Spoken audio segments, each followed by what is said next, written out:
podcast. I'm your host, Nick Jikomis, and today I'm speaking with Rob Henderson. Just a reminder, I've started a new weekly newsletter, the Mind and Matter newsletter, that goes out every Friday. You can sign up in the link in the episode description or on my website, www.nickjikomis.com. And that newsletter is really a way for me to give people updates on the podcast, such as who the upcoming guests will be. I will also share interesting studies that have come out in the research world that I find interesting that I'm looking at, as well as links to interesting news articles that are science related that I think are noteworthy. And I will also share things like excerpts and quotes from some of the books and other literature that I'm reading. So today's guest is Rob Henderson. He's actually a PhD candidate at the University of Cambridge. He studies psychology. Before that, he got his bachelor's degree at Yale University, where he studied with Paul Bloom, I believe. And Rob has a really interesting background, which we talked about. He started from a relatively unprivileged position in life and eventually made his way to first the military and then to Yale before moving on to his PhD program. So he sort of tells that story for us. And Rob is generally interested in topics related to human nature and human psychology. In particular, we talked a lot about human social status hierarchies, what social status is, why people seek it out, and this concept of luxury beliefs, which Rob has coined. Why people actually believe the things they believe, and how sometimes they believe things not necessarily for the belief per se, but as a way to signal their position in a social hierarchy and actually use their beliefs as a kind of weapon against people who they might view as competitors for social status. If you're interested in human nature or why people behave the way they behave, I encourage you to listen to this episode and also follow Rob on social media or sign up for his newsletter. I will link to all of those things in the episode description. Today's show is brought to you in part by Dosist, an all-natural cannabis company specializing in dose-controlled cannabis products made with plant-based ingredients. To learn more about Dosist, their products, and where they are available, please visit their website through the link in the episode description. Hey everyone, I want to take just a minute to tell you about an app I am partnering with called Readwise. Readwise is an app that organizes and helps you get the most out of your digital highlights. I use it to organize all the highlights I make in my digital books on my Kindle, and so if you're like me and you make a lot of highlights and you like to revisit them often to refresh your memory, Readwise is the perfect app. You can also take photos of any physical books you've highlighted and upload those. It also has cool features that allow you to share your favorite highlights and quotes from books on social media, and it syncs with note-taking apps like Evernote, Notion, and Roam. You can tag, search, and organize your notes and highlights on Readwise, and it helps you connect ideas in new ways and retain more of what you read. So if you click the link in the episode description, you can get Readwise for free for 2 months when you sign up for their annual plan. That plan is only $7.99 per month, and it's a relatively new app, so they're adding new features often, and if you sign up for the annual plan today, you can lock in that price, which will stay at $7.99 even if the price increases in the future as they add more. So if you do a lot of highlighting and note-taking and you want a good way to organize all that information, check out the link in the episode description. And with that, here's my conversation with Rob Henderson.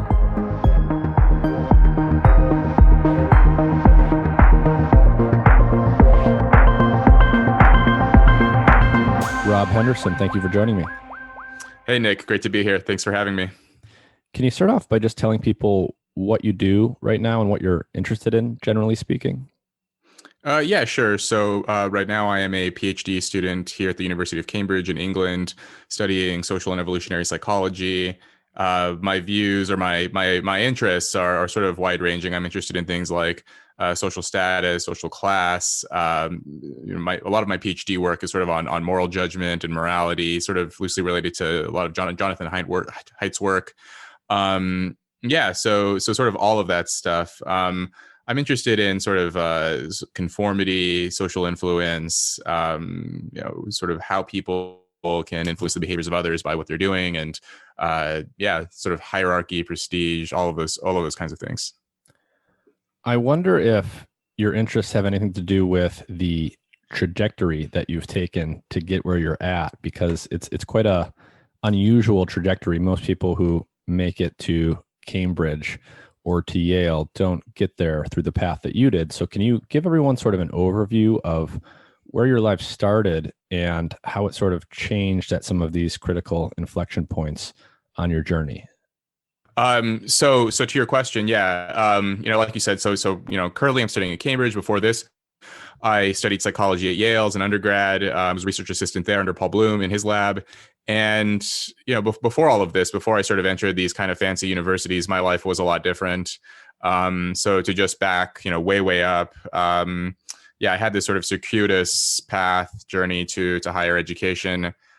I was born in Los Angeles to my mother, who very quickly became addicted to drugs shortly after I was born. She was an immigrant from South Korea, and she succumbed to her addiction, so she was unable to care for me. Don't know who my father is, never met him. And so I was placed into foster homes in LA County when I was 3 years old, spent a good portion of my early childhood sort of bouncing around 7 different foster homes in total. Really didn't do well in school, was changing schools like every 3 to 6 months, was just totally unfocused. I was later adopted into this family, moved in with them into a town called Northern California called Red Bluff, which is kind of this more rural blue collar town, populations like 13,000. Kind of a lot of poverty in that area. The median household income when I moved there was like $27,000 median household income. Pretty high poverty rates, a lot of drug abuse, kind of a rundown area. My adoptive parents, they were able to create a pretty stable home for me. I had an adoptive sister too. I still do. We grew close, but then after a couple of years into the adoption, my adoptive parents divorced, and that was pretty hard on me. My adoptive father was angry at my adoptive mother for initiating the divorce, and subsequently severed ties with me and stopped communicating with me as a way to get revenge on her. And that was just like another blow. Had a lot of like these sort of challenging early life experiences, both sort of economically and socially and emotionally. And later on, sort of skipping through a little bit, but ended up joining the military as a way to just sort of get out of there, get out of all of the chaos that I was sort of ensconced in. And over time, sort of matured and found my path there after I enlisted. Sort of found my interests organically just through sort of picking up books, reading articles, watching lectures on YouTube, things like that. And discovered, this is where my interests lie in sort of behavioral science, psychology, these kinds of things, social science in general. And I went to Yale on the GI Bill, and sort of, that's a long story short. So you eventually went to Yale, and then you made it to Cambridge, where you're at today. As you were going through these different phases in your life, what were some of the more salient differences that you observed among people in these different segments of society, especially in terms of how they expressed or signaled to each other what they valued and how they communicated with each other? Yeah, I mean, so when I got to Yale, I came there, I literally had gotten out of the military in August and started school in September. So like, just a couple weeks later after I separated from military, I was a little bit older, came from a completely different background. I mean, there was this pretty popular article in the New York Times a couple of years ago, which found, just basically the wealth disparity among students at elite universities. There are more students at places like Yale, more students from the top 1% than the bottom 60%. So it's basically like surrounded by, some of the wealthiest, people from the wealthiest families in the country. I was just sort of curious, like, what are these people like? What are they doing? What are they interested in? And, I ended up coming up with this term, just sort of organically. I was reading a little bit of like Thorstein Veblen's work, the economist and sociologist from the late 19th century, and how he had, sort of observed how the elites of his time displayed their social status through luxury goods, through sort of their material wealth, wearing, tuxedos and evening gowns and taking up these costly hobbies, playing golf, going beagling, having butlers and servants and all these things. And one thing that I noticed right away when I got to Yale that kind of surprised me was how they look like normal college students on the outside. You wouldn't necessarily know just from looking at them that they were students at sort of this rich university, except in the winter. Like at that point, Canada Goose jackets were really popular, and I remember when I looked up the price of Canada Goose jackets, just blew my mind, because like the cost of those, that was like, it's like $800 or $900, which is equivalent to when I first enlisted, that was like a month's paycheck. check $900. So I was like just blown away that they would buy this jacket that, wasn't really that much better than like, I don't know, a North Face or something like that. But anyway, but generally speaking, they were kind of like, materially not that different. I noticed, like, just in general, that rich people don't necessarily look wealthier. If you walk down, I took a lot of trips to New York, and if you walk around, you don't always necessarily know just by looking who the rich people are, and maybe who the middle class and lower income people are just from looking at them. Whereas if you walked through New York 100 years ago, it was very easy to say, like, that's the rich guy, and that's someone who's not. But there was something different, in the ways that they talked, in their viewpoints about, like, important social and political issues. The people I interacted with, I had a lot of strange experiences, and over time I came up with this term luxury beliefs, which are ideas and opinions that confer status on the upper class while often inflicting costs on the lower classes.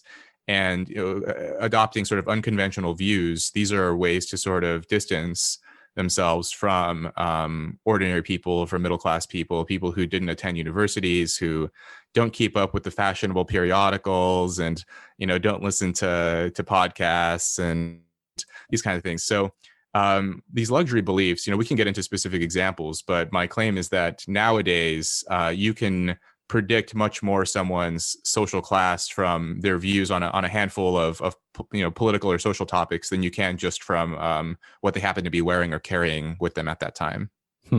Yeah, it's an interesting idea. Before we get into examples and unpack that a little bit more, let's talk about social status more generally. So from your perspective, from a psychologist's perspective, how would you define what social status is? We all have an intuitive notion of it, but let's put a definition to it. Yes. So there, I mean, even in the psychological research, there's some debate about what social status means. I remember for a while there was like this debate about the difference between social status and power. Power, I think, now is viewed as control of resources, which isn't necessarily the same thing as status. Joseph Henrich and others have defined, they sort of delineated status or broken it down into prestige versus dominance. Sort of prestige is freely conferred status that I sort of give it to you because I admire you, versus dominance, which is, I guess, sort of more associated with power, which is, I defer to you because I'm a little bit afraid of you or something like that. But I think generally, at least the way that I use it, it's respect and admiration from peers. There's this idea of sociometric status.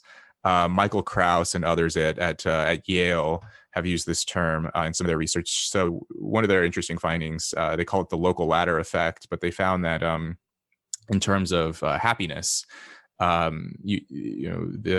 lot of focus is paid to, or attention is focused on income, the relationship between income and low income and happiness.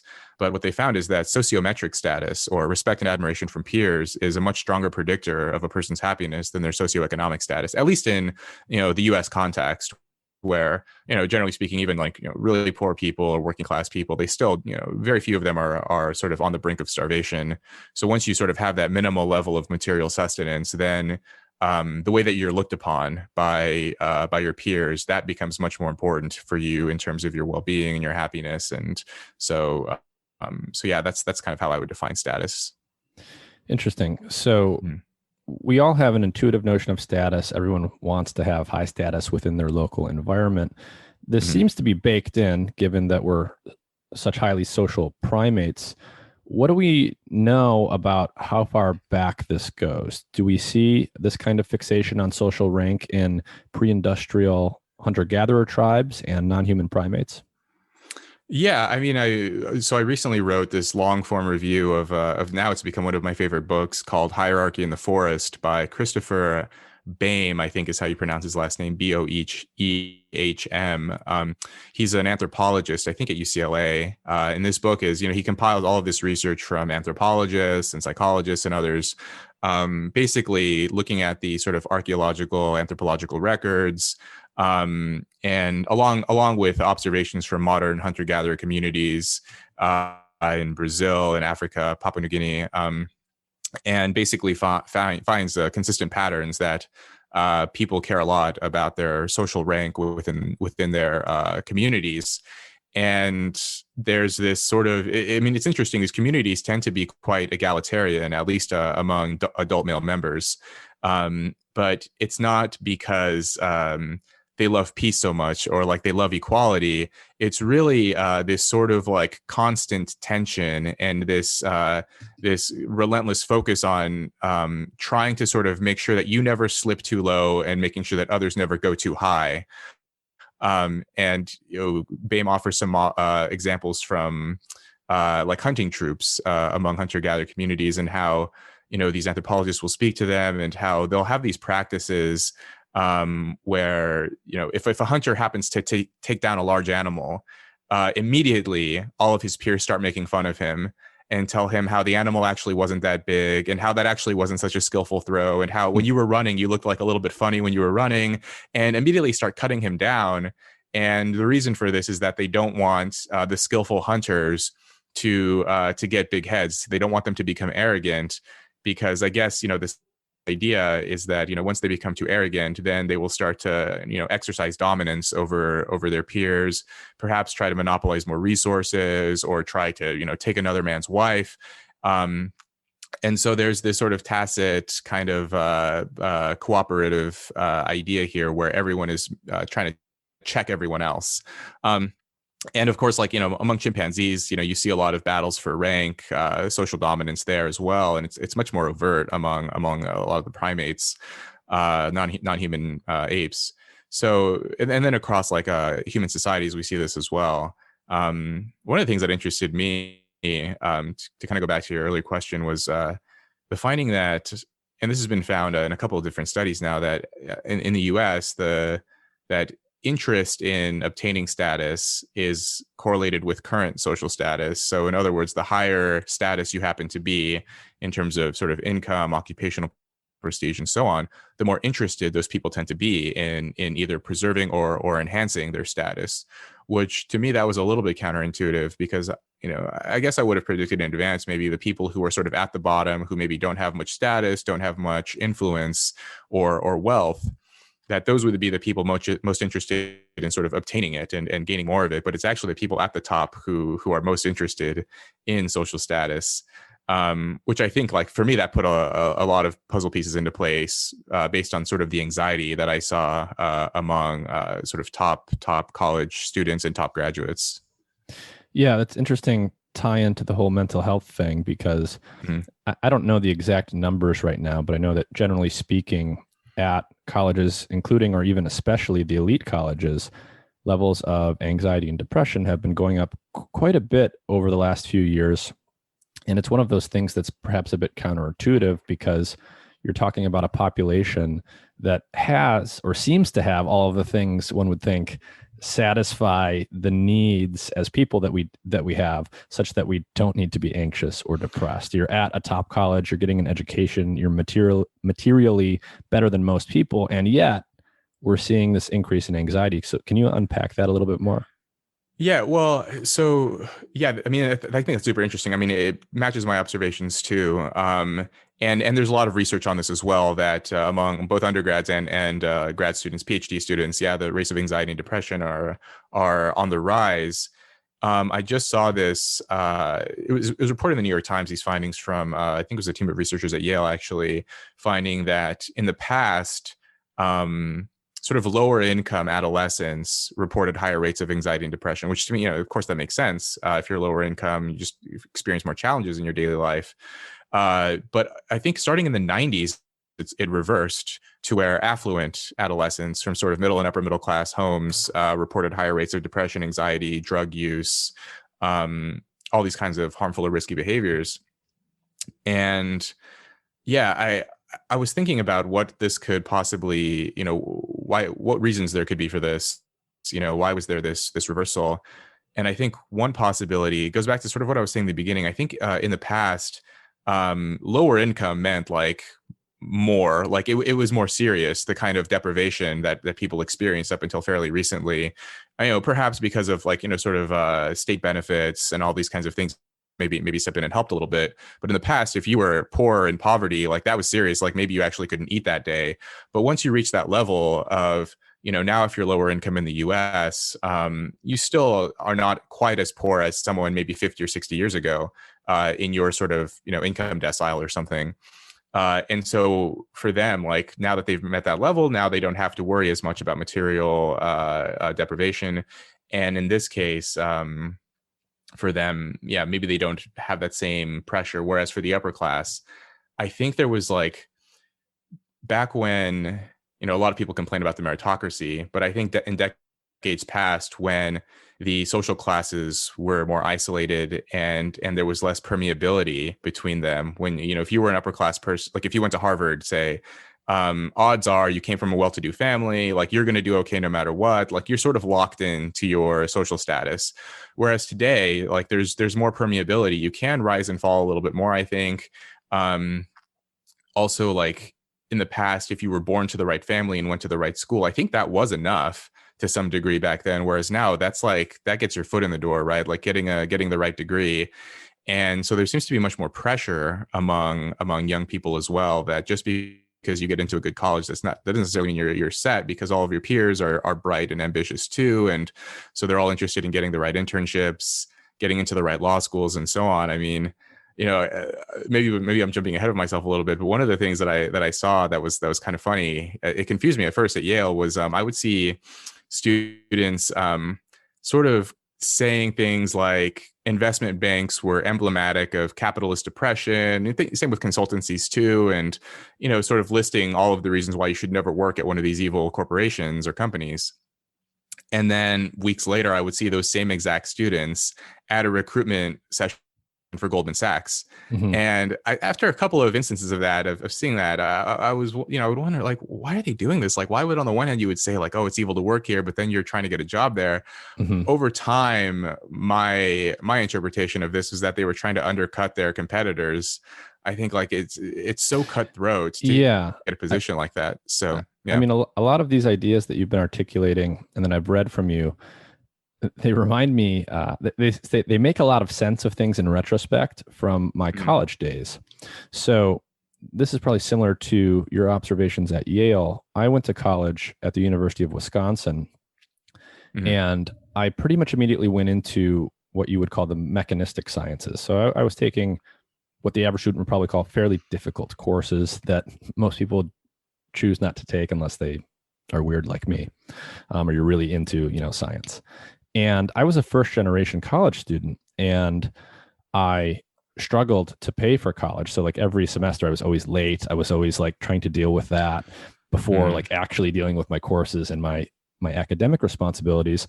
That partly, I think, blinded me to noticing some of the other stuff that was going around me. But one of the things that was very apparent on day one is I got to the campus in Madison, Wisconsin, and you could see, but people would also just tell you, they would talk about the fact that there were two classes of students at the University of Wisconsin. One was called the Townies and the other were called the Coasties.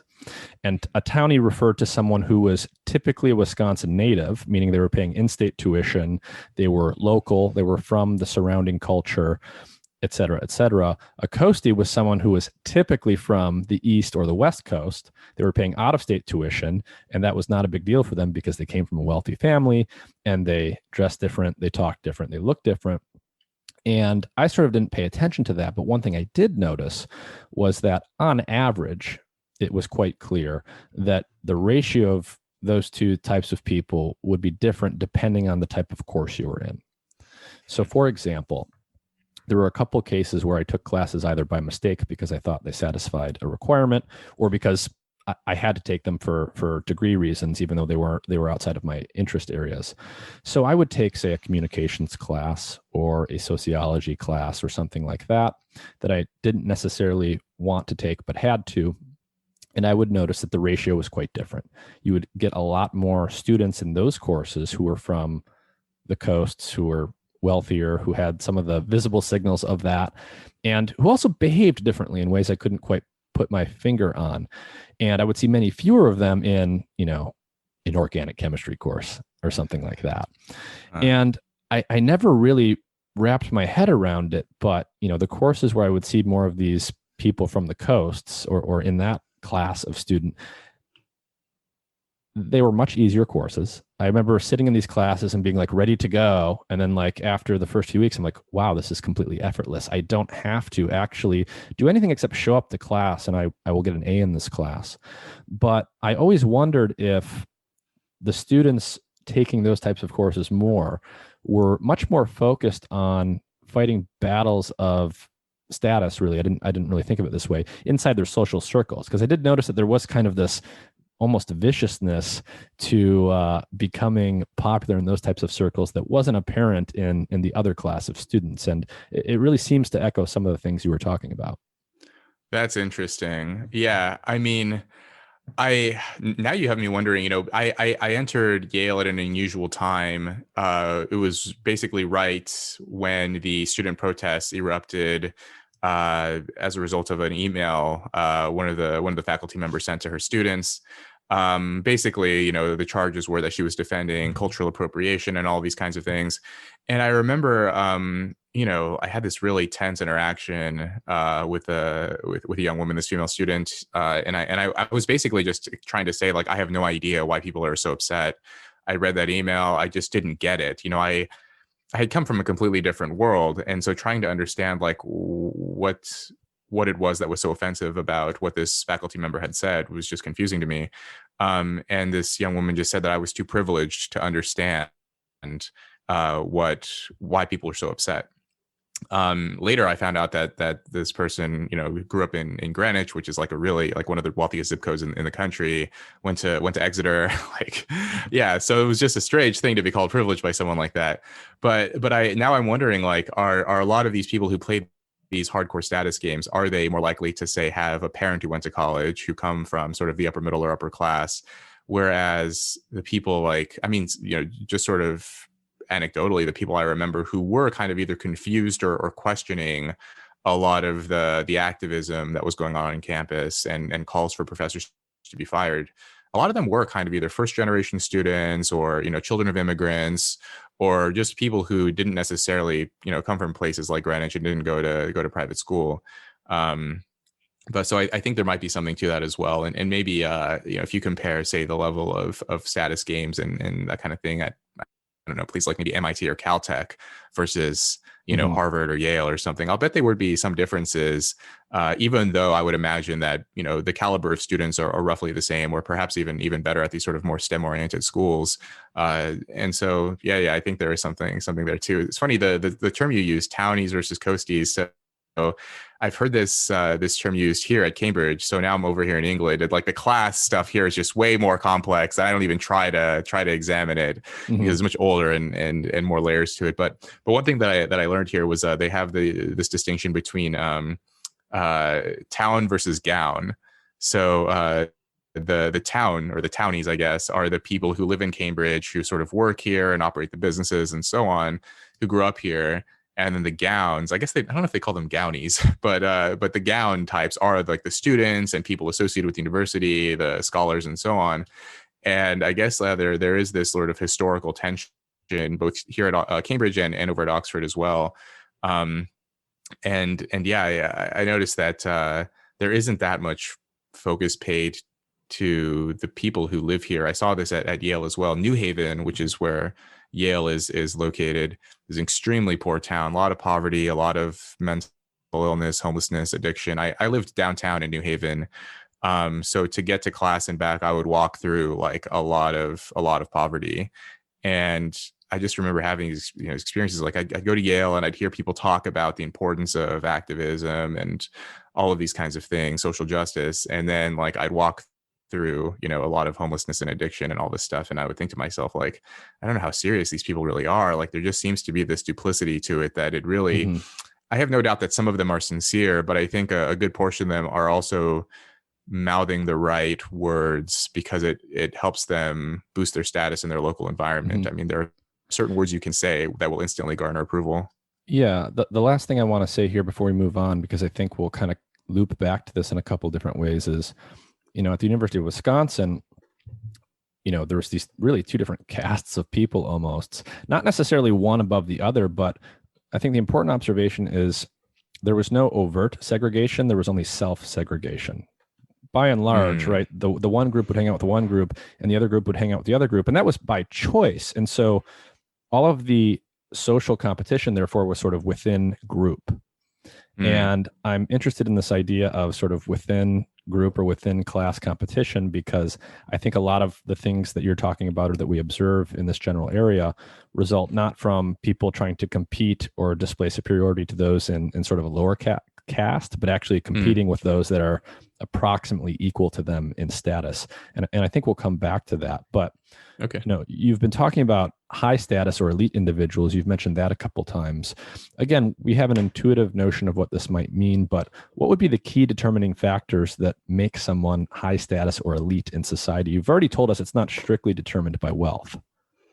Yeah, I mean, so this is also sort of a contentious debate. I mean, I was reading a little bit of the sociological research on this as well about, there are discussions and debates between like status versus class. Like, is there a difference between social status versus social class and all these things? I mean, so the very first like book that I read about class in America, and like this is sort of like where like the way I tend to define it comes from Paul Fussel's book called Class: A Guide to the American Status System. I think it was written in like 1981 or something. I mean, it's an incredible book. It's like a little bit tongue in cheek, but it is like a very useful book, I think, to understand class. Some of the things are outdated, but generally, the way that he describes it is that for the lower class, they tend to define class strictly in terms of money or wealth. The more money you have, the higher class you are. And I kind of observed this too when I was growing up.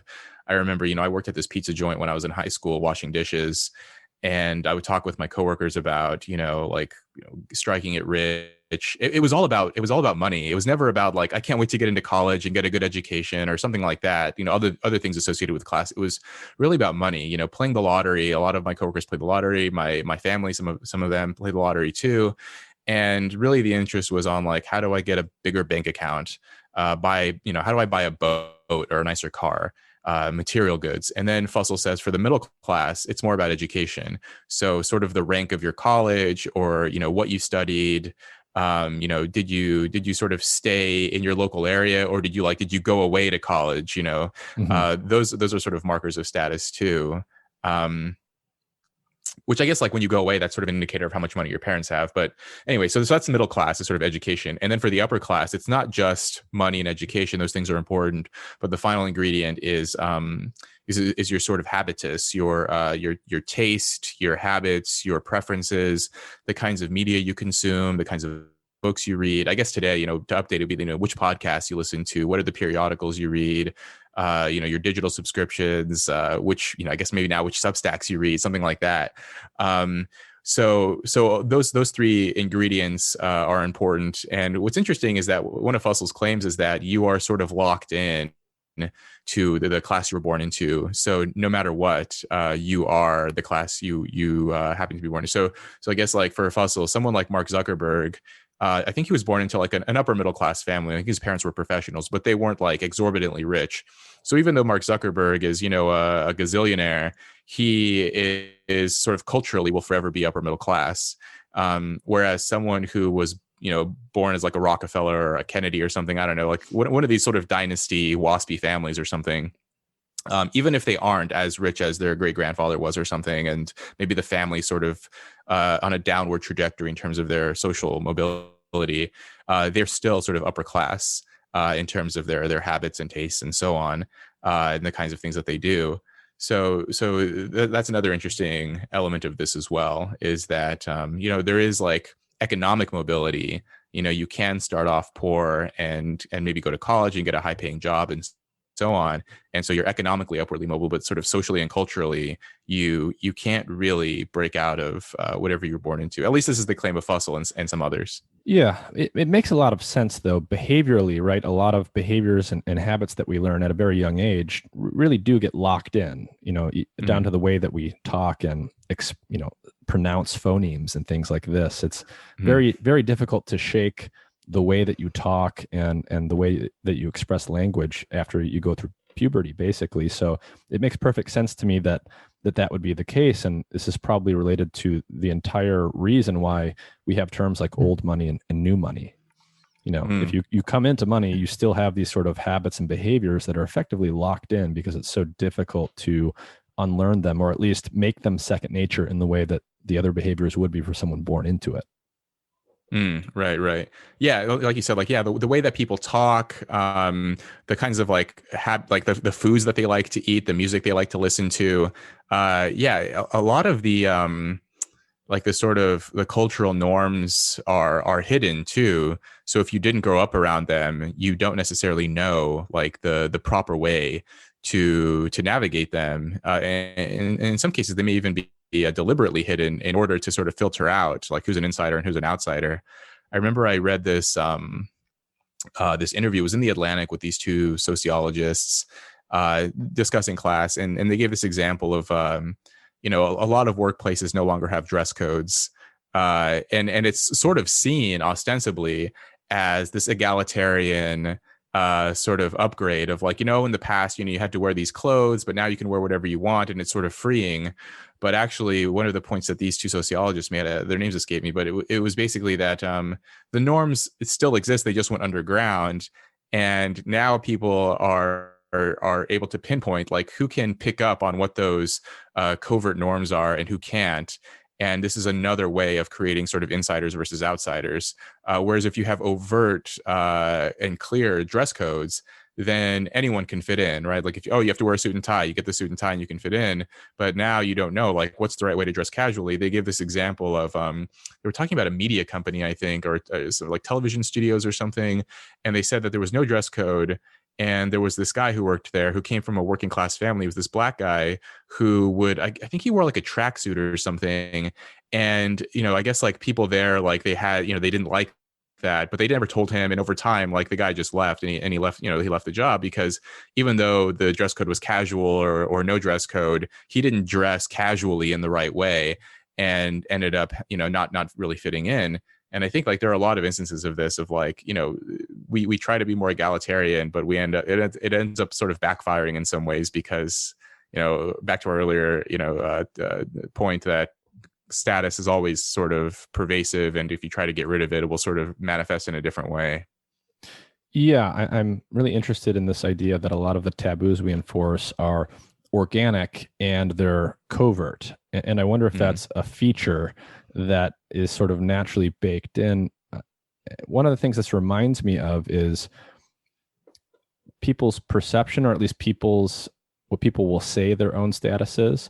I'm thinking here of the statistics where, you ask, and this is Americans, you ask Americans, are you lower class, middle class, or upper class?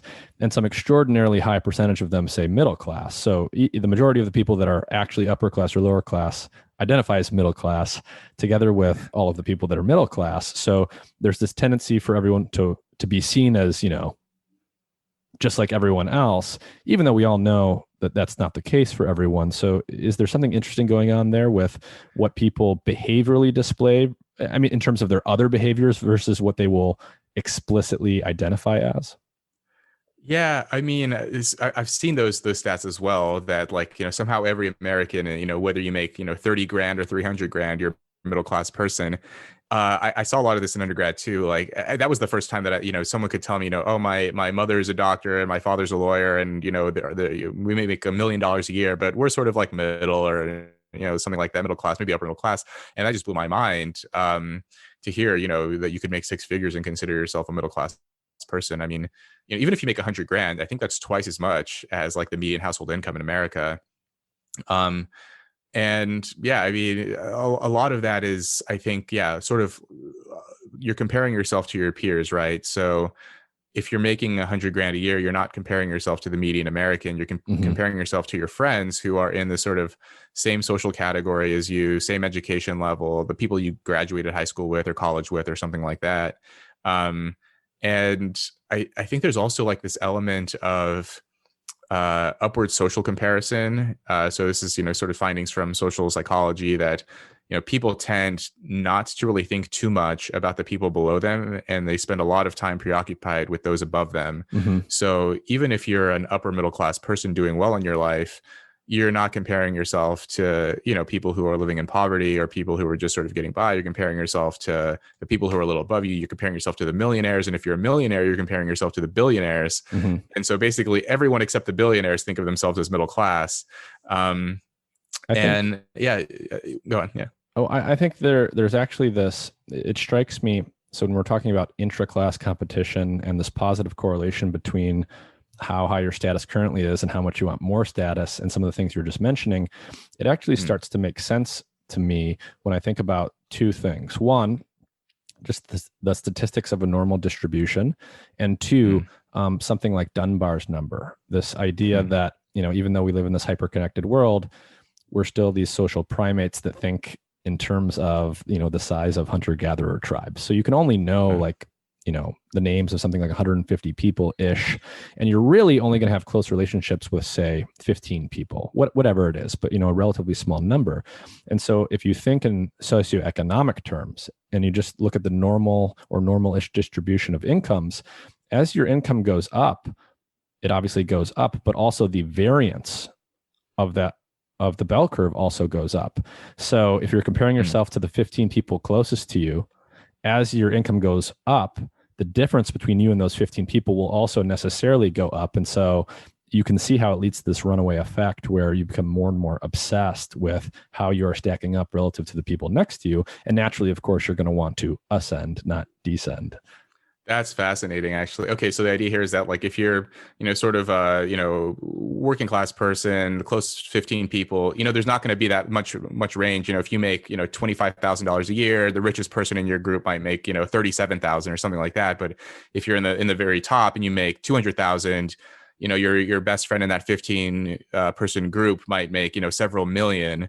And so even though all of you are well off and so on, that's fascinating. Yeah, I can imagine that there is like that sort of amplifies or cultivates more and more status anxiety among the upper class too, or the upper middle and the upper class, that they're constantly feeling like they're falling behind because the higher up they go, the sort of richer their social circle becomes, something like that. That makes a lot of sense to me too. Well, and I think there's also sort of this selection effect too going on where a lot of the top universities are selecting for people who are interested in status. I mean, just to begin with, if you're going to apply to a top university, whether for undergrad or grad school, you are the kind of person who's sort of, at least somewhat interested in things like prestige and status and respect and those kinds of things. And so you're already sort of conditioning on that as well. And so, and then those kinds of people are then surrounded by those just like them. And you can constantly feel that sense of like falling more and more behind. And I think it's not just money though. Like I'm thinking about like sort of social habits as well. I was talking to this friend of mine who was saying that, his friend had read the, this sort of widely cited statistic, something like 40 to 50% of marriages end in divorce. And then he said, I'm looking at like my entire social circle, a bunch of guys in their 30s, and none of us are divorced. And, some of us have been married for 10 years. There's no divorces. So I don't know like how this stat exists. And, my friend told him look, like if you break it down by education, then it's a completely different story. Like basically all of us have postgraduate degrees, and among people with postgrad degrees, no one gets divorced. It is like extremely rare for that to happen. So I think like, often when you look at the sort of overall averages, it can obscure some of the nuances in terms of social class or education or those kinds of things too. And you can live in like a completely different world just by sort of what social class you happen to be in, not just economically, but sort of socioculturally as well. Mm-hmm. Before we circle back to luxury beliefs, let's just talk about luxury goods as a transition into that. We all, again, probably have an intuitive notion of what a luxury good is, but I'm wondering if you can comment on the fact that, let's talk about clothing, for example. There's an entire spectrum of clothing out there, and some of it's more expensive and trendier, and some of it's less. Can you talk about the phenomenon that we'll all be familiar with, that, fashion trends are constantly changing and turning over? What's actually driving the change in trends in fashion, say? Yeah.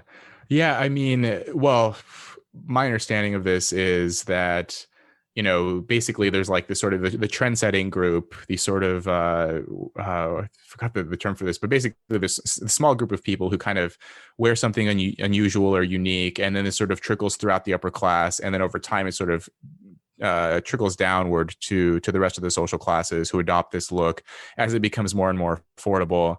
I mean, like even things like, to bring back the Canada Goose example, like now you're seeing, because you can buy these jackets secondhand, or people are borrowing them or giving them away, like they've sort of diluted their value somewhat. So in 2015 those were the hottest thing you could wear in the winter, at least in New England, and now they're kind of like, they're not that fancy anymore. When Ivy League students were wearing them, they were really special, but now anyone can get them, and now they're not such a hot ticket item.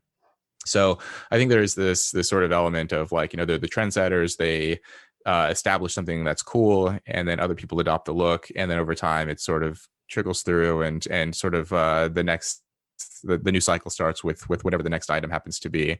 I think this is like, a lot of things are like this. iPods too. I remember for when iPods first came out, those things were like, they were super expensive. Only like rich people could have them. There were like a couple of rich kids that I knew who had them, and then over time, like once they become more affordable and like the newer models came out and you can afford an older model, and now like having an iPod is like nothing. Or an iPhone or whatever happens to be. So all of these things sort of have these life cycles in that sense for luxury goods and for fashion. And I think luxury beliefs work in similar ways. Can you provide now some clear examples of things that you think are good examples of luxury beliefs that you've observed? Yeah, I mean, so I wrote an essay. The very first one I wrote about luxury beliefs. It was this example. I had this conversation with a former classmate of mine. She told me that she told me that monogamy was outdated, and that marriage is kind of this passé thing, and that maybe we should move beyond it. And I was like, okay, that's an unusual belief. These are things that I didn't really hear in the military, things that I didn't hear growing up, but not uncommon to hear among graduates of places like Yale. And so I asked her, like, but what do you plan to do? Like, first I asked her, well, what was your family like? Did you come from that kind of family of like, I don't know, open marriage or polygamy or something? And she said, no, I was raised by, a mom and a dad. And then I asked her, well, what do you plan to do? Are you planning to live, sort of that kind of open marriage or not get married? And she said, no, eventually I'd like to, find someone and settle down and have a family. I want to get married, but it shouldn't have to be for everyone. And I noticed that like this kind of belief was pervasive among a lot of kind of highly educated people, that they espouse like one set of views, but then the way that they actually live their own lives is sort of completely different. They're almost like living the opposite of what they say. I heard this interesting phrase. A lot of affluent people, they walk the 50s and talk the 60s, and so I think this idea that all family structures are exactly the same, and that monogamy or marriage is outdated. That's one example of this, because if you look at who actually gets married and who stays married and doesn't get divorced, it's disproportionately highly educated people. Like the example with my friend that I gave earlier. Whereas if you look at working class and more lower income people, the marriage rates are low. And then of those who do get married, the divorce rates are much higher. Single parenthood is very high. When I look at the family structures of the way that I grew up, and then all of my best friends from high school, literally none of us were raised in sort of stable two-parent homes. Friends who were raised by grandmothers, or like a single mom or a step parent or something like that, or foster homes. And the friends that I made through college and here at Cambridge, like those kinds of family structures are just unheard of. Everyone lived with two parents. So that's one. I think there are a couple of others, but I think that one to me was that was like the light bulb moment, because it reminded me of this other experience that I had in a class where the professor asked all of the students, how many of you were raised by both of your birth parents? And out of 20 something students, it was just me and one other student who said that we were not. it was an anonymous survey, so I know it was just me and someone else in that classroom said that they were raised in a different kind of family structure. And that was actually the first time that I realized that something was different in terms of the way that people grew up versus, the way that my peers at college grew up versus my peers, say, in high school. There's something completely different, not just in terms of economics, in terms of how much money we had, which was like clearly like there was a difference there, but then also like more subtly, the family structures that we came from, the kinds of beliefs, the importance of education. This emphasis on education, it's kind of different too. Like, broadly speaking, I noticed that highly educated people love talking about the importance of education and how we need to get more poor kids into college. But then when I give specific examples, like the attitude tends to change. I had this conversation with the student here at Cambridge about a friend of mine in high school. This guy, he could have been recruited to play football school in California, I think Sacramento State. And I remember he was failing a class, and all he had to do was attend this makeup course over spring break. 2-week course. If he just showed up to class and I think got a B, then it would have like kept his GPA at the right level, and he could have been recruited to play football in college. He went for like the first 2 days, and then we spent the rest of spring break just like getting drunk and screwing around, and like we just got in a lot of trouble. And at the time, like I didn't care, he didn't care. But looking back, I realized like, what were his parents doing? Like, why didn't they make sure that he was like, on track to go to college? I told my friend here at Cambridge about this, and she said like, yeah, but like, maybe he wasn't meant to go, if like that's what he wanted to do, if that's what he was interested in, and, maybe he just didn't want to go to college. Like, maybe that's okay. Like this sort of sympathetic, non-judgmental attitude. And then I asked her, well, like, what if that was your son? Like, what if your son was like, all he had to do was sit in a desk for 2 weeks and he could go to college? Like, what would you do? Yeah, and she said, like, oh, I would make sure he was in that desk, or I would threaten to kill him if he didn't go to class. Yeah, she immediately goes from everyone can do what they want to basically fascism. Yeah, exactly. Right. Like this totally free for all, like, oh, it's okay. People can do what they want. We shouldn't force anyone. But when it's her kid, it's suddenly.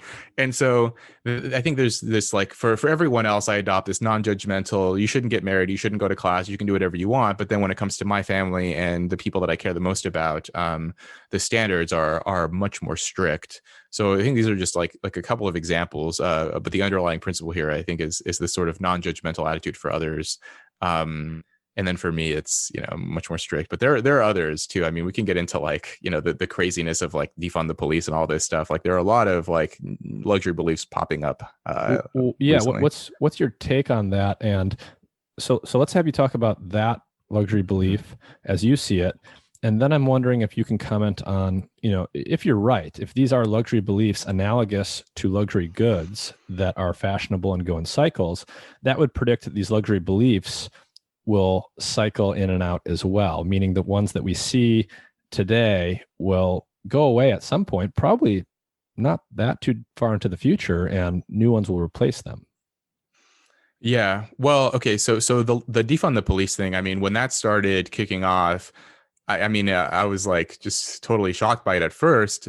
And, but then like, I'm like, oh, it's Twitter. It's like, people who spend a lot of time on Twitter tend to be sort of affluent, highly educated people, just statistically speaking. I mean, Pew recently came out with some data on this, that they're much more likely to have a college degree and earn, a certain level of income. But then I wondered, like, what about people, if you break it down by income, are there differences in support for this defund the police idea? And fortunately, YouGov shared some data on this. I had to do a little bit of digging, but I found it. And basically, the group that is most in support of defund the police are people in the highest income category. Something like 33 or 35%, versus the other income categories, it's like 20% or something like that lower. So generally speaking, the people who have the most money are most in support of defunding the police. And of course, like this to me is like the definition of a luxury belief.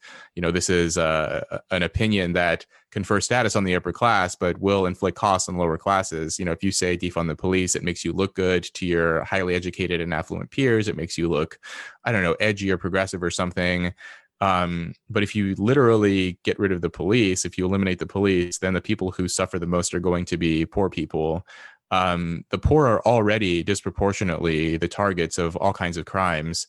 I mean, it's interesting. We spend a lot of time focusing on how poverty can sort of give rise to criminal behavior. If someone grows up poor, maybe they're more likely to commit criminal acts.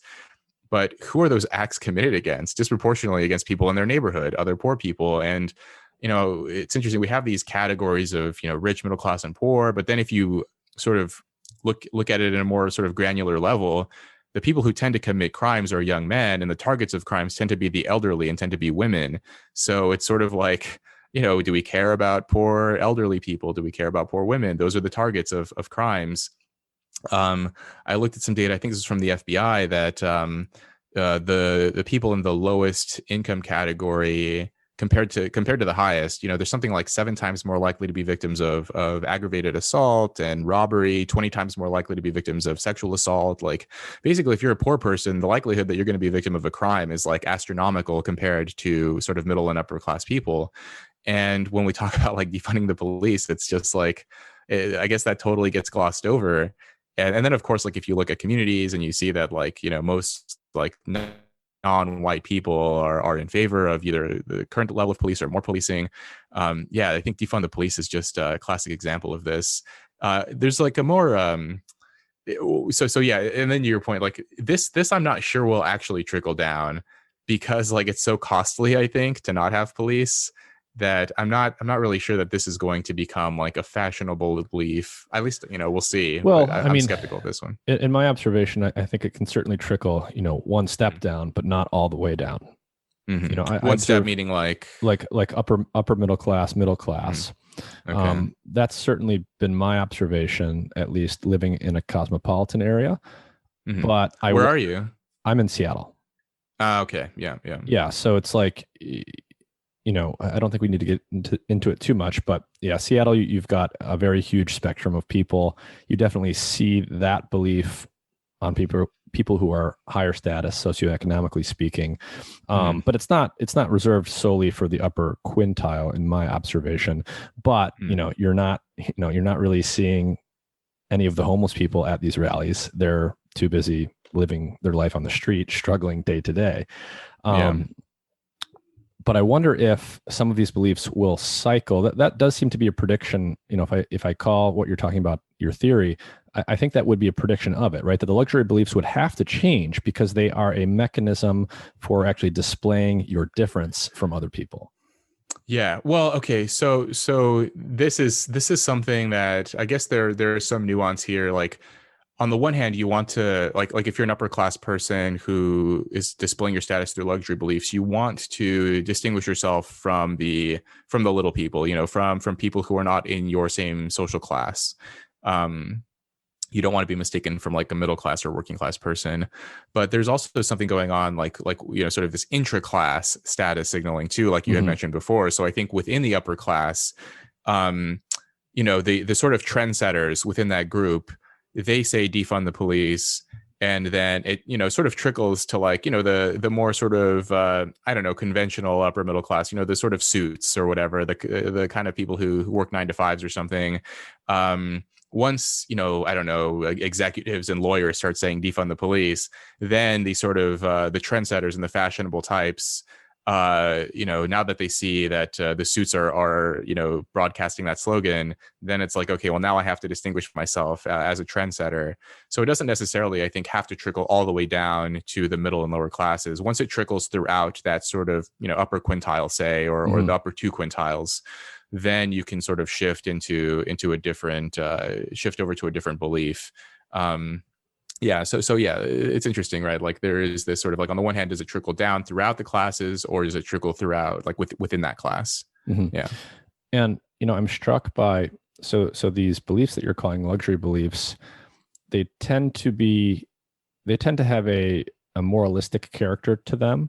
So not only are you taking a stance or making an observation on the way society is, or perhaps should be, but there's this sort of extra step where, to believe it is to be better or righteous, and to not believe it is actually to make you lesser.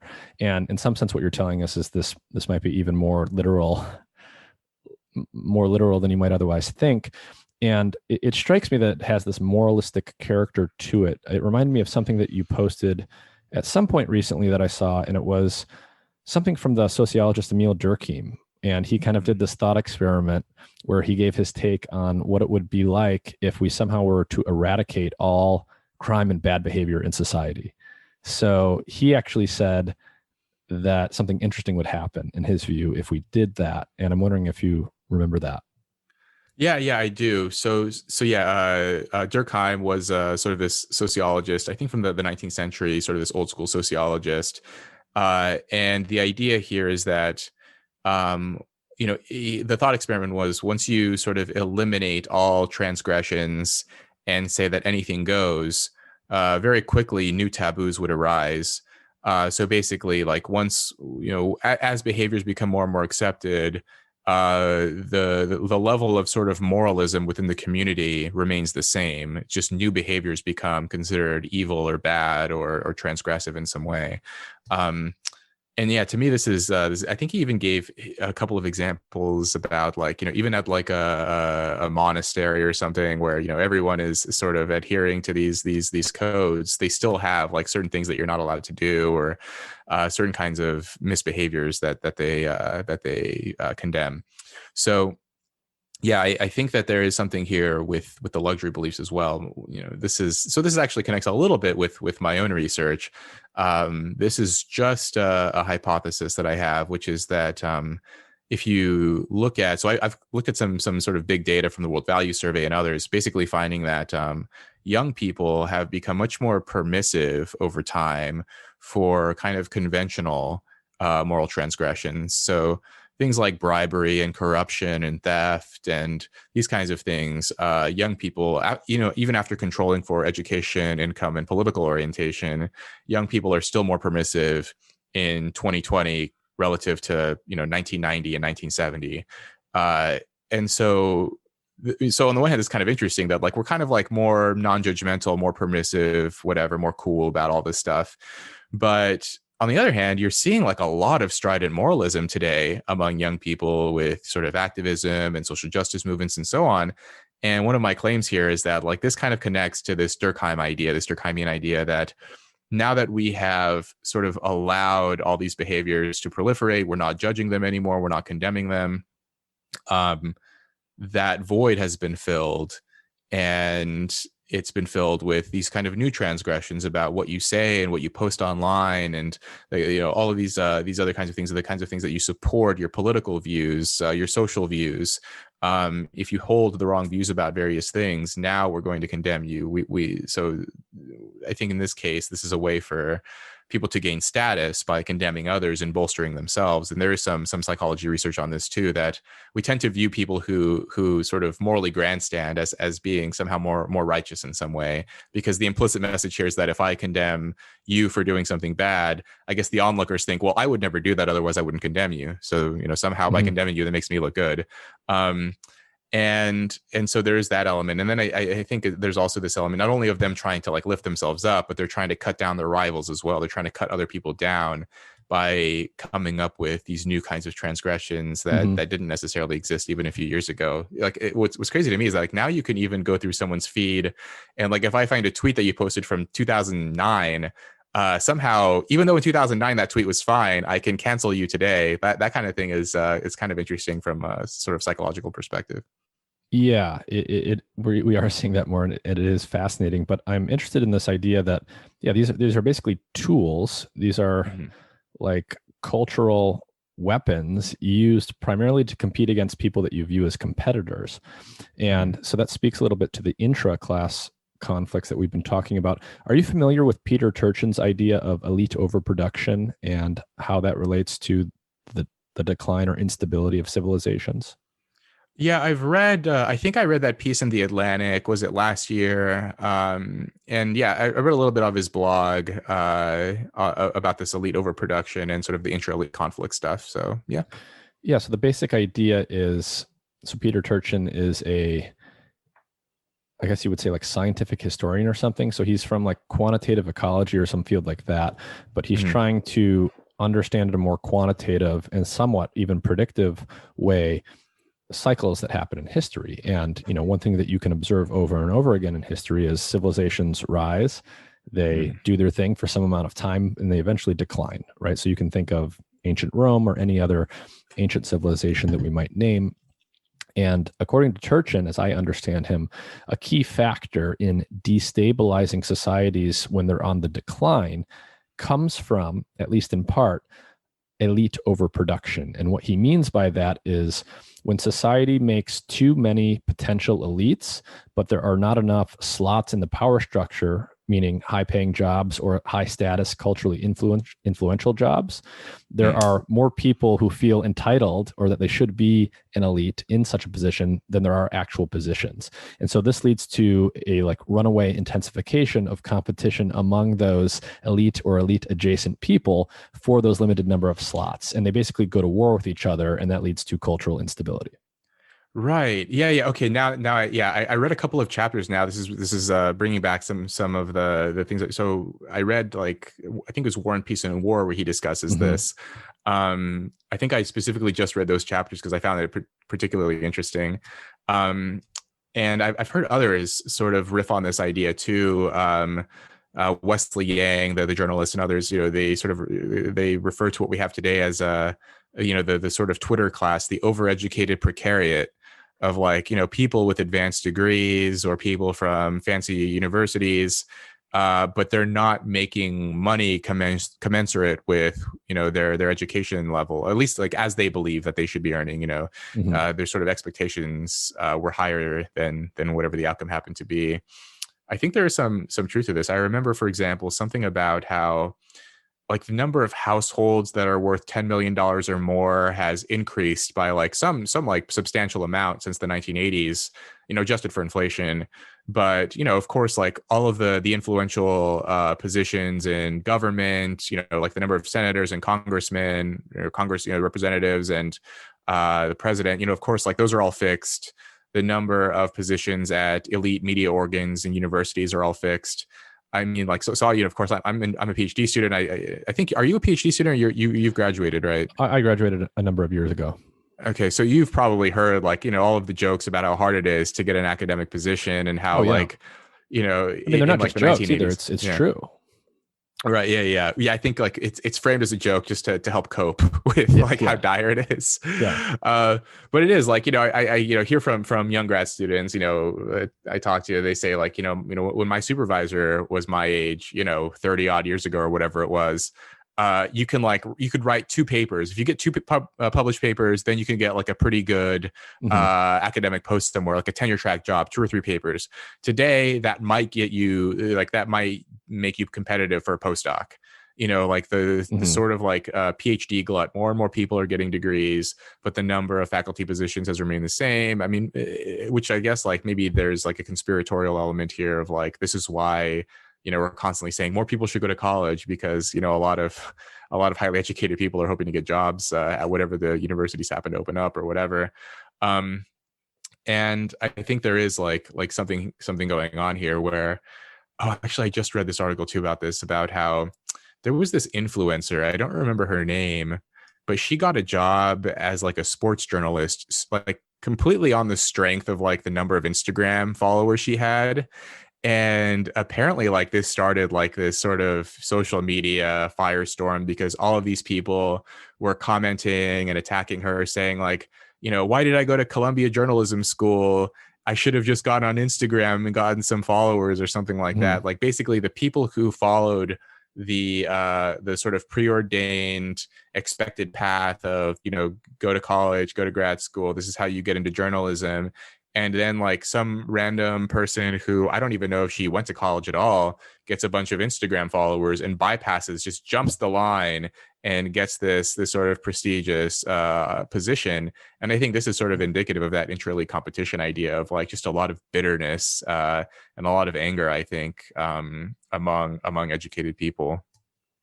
Yeah. And I mean, it really is true. Like if you think about politics at the highest level, there are truly, in many cases, a literally fixed number of spots. Like we've had 100 senators since the inception of the Senate, and it's never gone up. When you think about academia, I would say the number, I don't know the exact numbers, but the number of tenure track professorships has gone up marginally. It's gone up much slower than the number of people seeking those positions. And when you think about something like college education, everyone is now expected to get this.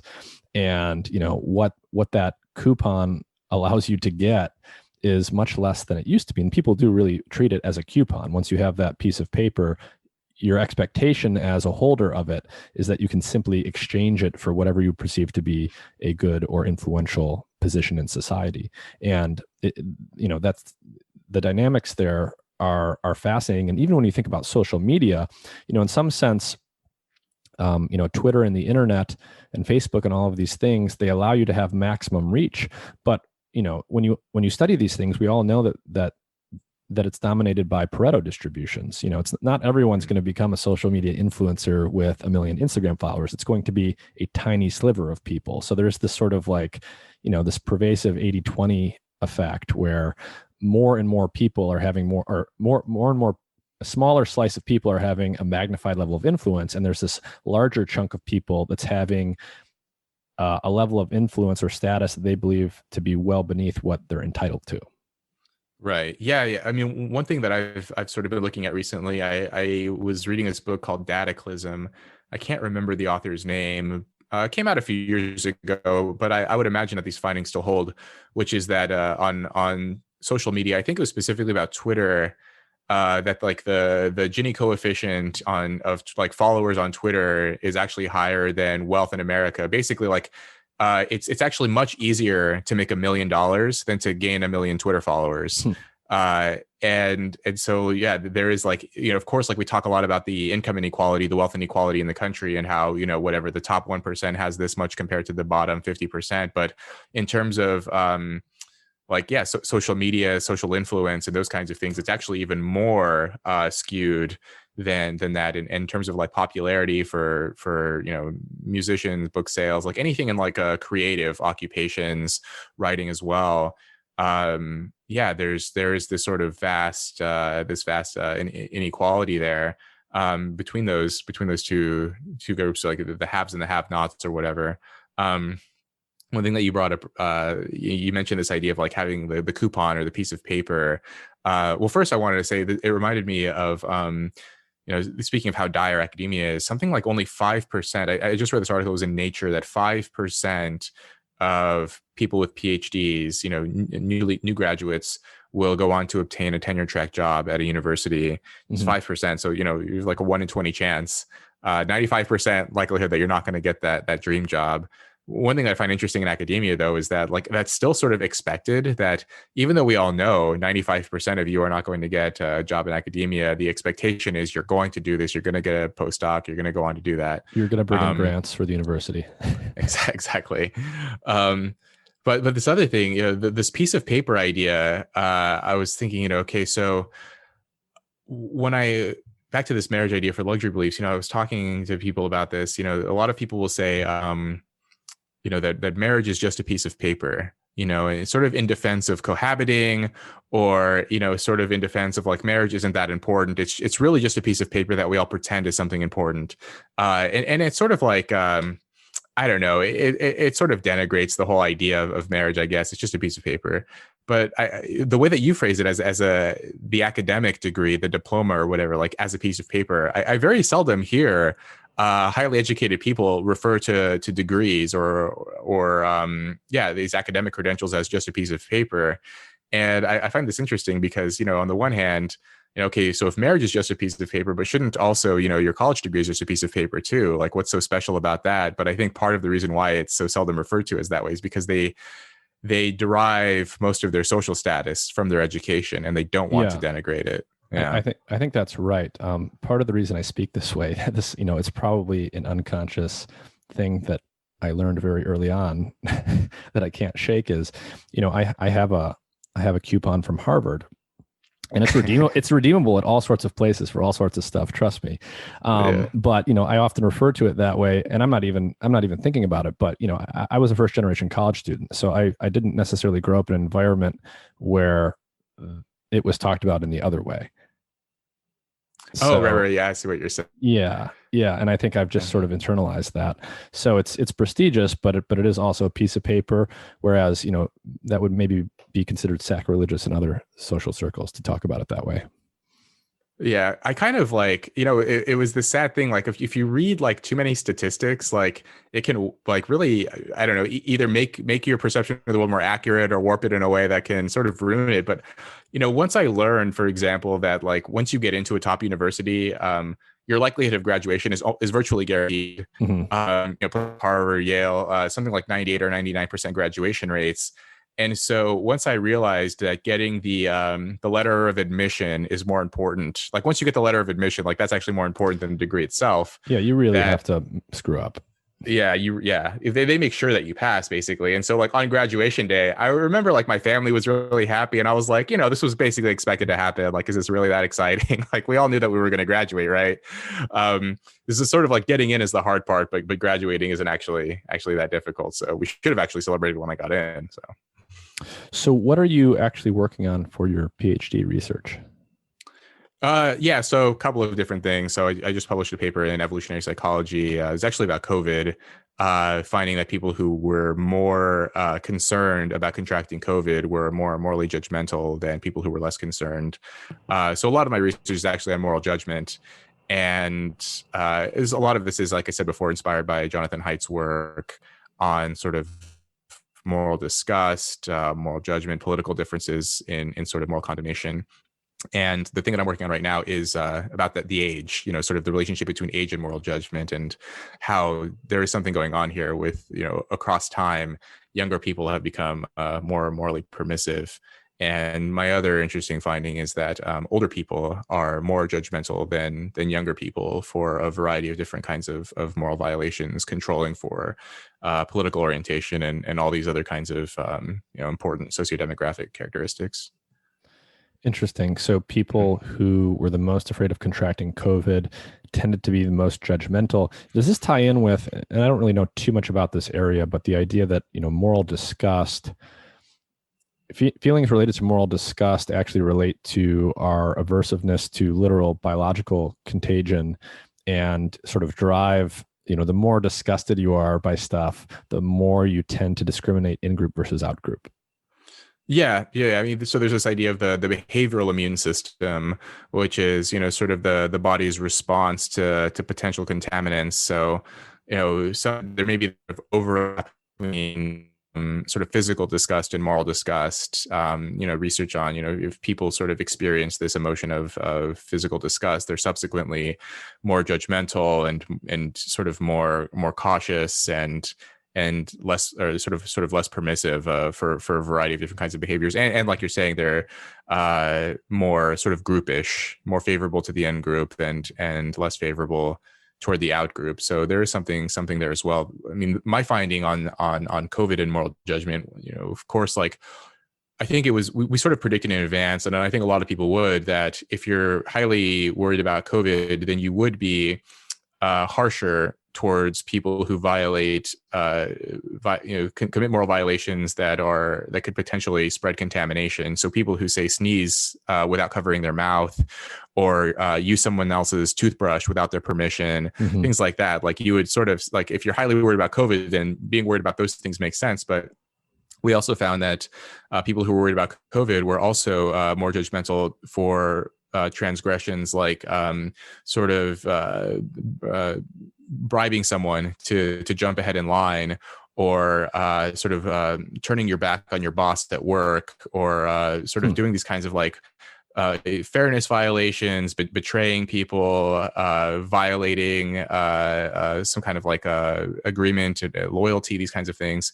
So it wasn't just about contamination. And so, I think there is this kind of like this error management thing going on here, where if people are highly concerned about an infectious disease, then they're subsequently going to be hyper cautious towards any kind of wrongdoing that could potentially inflict more harm on them. So there's already this danger that exists. And so I'm not going to take any chances, and I'm going to condemn anyone who could pose an extra level of danger to me. That's sort of the idea here. And one of the more judgmental over time as a result of COVID. So, we ran studies in March, and then later people in May were harsher than people in March, regardless of their level of concern over COVID. And we speculated, we don't know this for sure, but we speculated that this might be the result of prolonged exposure to this ongoing pandemic, that, as the pandemic wore on, people became much more sort of hyper vigilant towards any kind of moral wrongdoing. And, I couldn't help but connect that to, like, maybe things are calmed down now. Like, things are sort of, after the vaccines had been released, and maybe things are cooling down somewhat. But for a while, people were very judgmental about, say, like mask wearing and hand washing and all of these things. And I mean, to me, it makes sense. It's sort of it's an adaptive response, I think. If you could potentially get sick, it makes sense to be much more cautious. Interesting. Well, is there anything, Rob, that you want to leave people with? Any final thoughts on what we've talked about, or can you tell people where to find you in your writing? Yeah, I mean, I think we've covered a lot of interesting things here. You can find me at robkhenderson.com and follow me on Twitter at robkhenderson. Awesome. Well, Rob, I think you have a really great social media presence. You've sort of, how do I describe it? You've carved out like a nice niche for yourself. So I always know that your feed is going to it could contain a number of things, but they're all within sort of a fairly tight range of topics. So I don't know, it's like picking up a magazine that's about, one topic. I always know that I'm going to get something interesting in the general area of human nature and human psychology. And you also have a newsletter that I subscribe to, and I don't subscribe to many, but yours is one of the more interesting. I appreciate that. Thanks, Nick.